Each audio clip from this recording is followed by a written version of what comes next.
നമസ്കാരം. മെട്രോ മാറ്റിനിയിലേക്ക് സ്വാഗതം.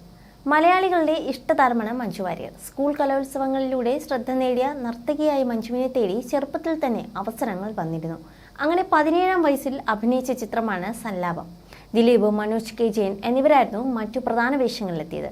ആ സിനിമയുടെ ഷൂട്ടിംഗ് സെറ്റിലെ രസകരമായ അനുഭവങ്ങൾ പങ്കുവയ്ക്കുകയാണ് മനോജ് കെ ജയൻ.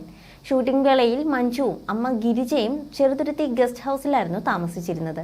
സെറ്റിൽ സ്ഥിരമായി തമാശകൾ പറഞ്ഞ് രസിപ്പിക്കുന്നവരാണ് ദിലീപും മനോജ് കെ ജയനും.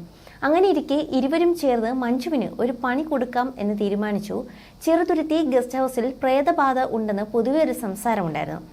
ആ കുപ്രചാരണം ഇവർക്ക് ഗുണമായി. ഇതാണ് സാഹചര്യമെന്ന് മനസ്സിലാക്കി മഞ്ജുവിനെ പേടിപ്പിക്കാമെന്ന് ഇരുവരും തീരുമാനിച്ചു. തലവഴി ബെഡ്ഷീറ്റ് പുതച്ച് ജനലിന് പുറത്ത് ചിലങ്കയുടെ ശബ്ദം പുറപ്പെടുവിച്ച് മനോജും ദിലീപും നടന്നു നീങ്ങിയ രംഗം ഒരു TV പരിപാടിക്കിടെ മനോജ് ഓർത്തെടുത്ത് പറയുകയാണ്. ഈ സമയം മഞ്ജു വാര്യരും കൂടെ ഉണ്ടായിരുന്നു. ദാഹിക്കുന്നു, ഇച്ചിരി രക്തം കിട്ടിയിരുന്നെങ്കിൽ എന്നായിരുന്നു അന്ന് മഞ്ജുവിനോട് അവർ ചോദിച്ചത്. അന്ന് സ്കൂളിൽ പഠിക്കുന്ന കൊച്ചുകുട്ടിയായിരുന്നു മഞ്ജു. അതിന് മറുപടി പറഞ്ഞതാണ് ഏറ്റവും ഞെട്ടിച്ചത്. ബിസ്ലേറി മതിയോ എന്നാണ് മഞ്ജു ചോദിച്ചത്. അന്ന് തൊട്ടേ മനസ്സിലായി അത്യാവശ്യം കെണിപ്പരിപാടികളൊന്നും മഞ്ജുവിൻ്റെ അടുത്ത് നടക്കില്ലെന്ന്.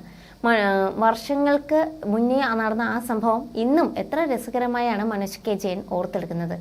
മഞ്ജു വാര്യർ അന്നേ മിടുക്കിയായിരുന്നു. ഒരുപക്ഷെ അവർക്കും മനസ്സിലായി കാണും. ലോഹിതദാസിന്റെ തിരക്കഥയിൽ സുന്ദർദാസ് സംവിധാനം ചെയ്ത ചിത്രമാണ് സല്ലാപം. മഞ്ജു എന്ന ശക്തിയായ ഒരു സ്ത്രീ സിനിമയിൽ എത്രയേറെ വേഷങ്ങളിലൂടെയാണ് മലയാളികളെ ത്രസിപ്പിച്ചത്. രാധ, താമര, ഉണ്ണിമായ, ഭാനുമതി, ഭദ്ര അങ്ങനെ ചെയ്തു വെച്ച എല്ലാ കഥാപാത്രങ്ങളും പ്രേക്ഷകരെ ഇന്നും ഉള്ളുലയ്ക്കുന്ന അല്ലെങ്കിൽ ചിരിപ്പിക്കുന്ന അല്ലെങ്കിൽ ചിന്തിപ്പിക്കുന്ന ഓരോ വേഷങ്ങൾ തന്നെയാണ്. കണ്ണെഴുതി പൊട്ടും തൊട്ട് എന്ന ചിത്രത്തിന് ശേഷം പിന്നീട് കണ്ടത് ഹൗ ഓൾഡ് ആർ യു എന്ന ചിത്രത്തിലാണ്. വിവാഹമോചനവും പിന്നീട് അഭിനയ ജീവിതത്തിലേക്കുള്ള റീ എൻട്രിയും താരത്തിന്റെ ഉയർച്ച വർദ്ധിക്കാൻ ഇടയാക്കിയിട്ടുണ്ട്. ഇന്ന് മലയാളത്തിലെ ഏറ്റവും താരമൂല്യമുള്ള അഭിനേത്രി തന്നെയാണ് മഞ്ജു വാര്യർ. മഞ്ജു മലയാളത്തിന് പുറമെ തമിഴിലും മുൻനിര താരങ്ങളോടൊപ്പം അഭിനയിച്ചു. ധനുഷ്, അജിത്ത് തുടങ്ങിയ താരങ്ങൾക്കൊപ്പം ശക്തമായ വേഷങ്ങളാണ് മഞ്ജുവിന് ലഭിച്ചത്. You're watching me on metromatney.com. on metromatney.com. metromatney.com. Subscribe for more videos.